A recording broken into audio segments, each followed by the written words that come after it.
Hi everyone, welcome back to another video from Crypto Basics. In today's episode, I'm going to be showing you how to change your password for Nunchuk Wallet. So let's get started.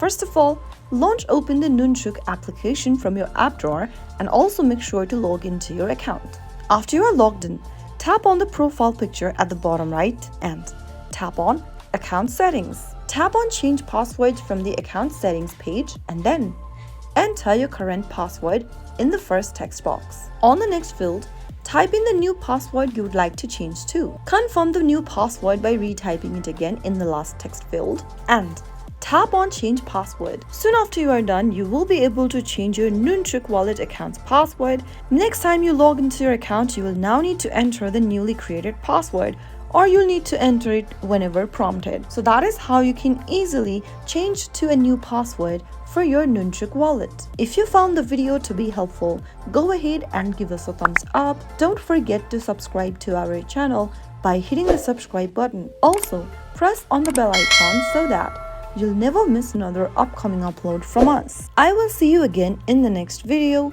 Thank you for watching.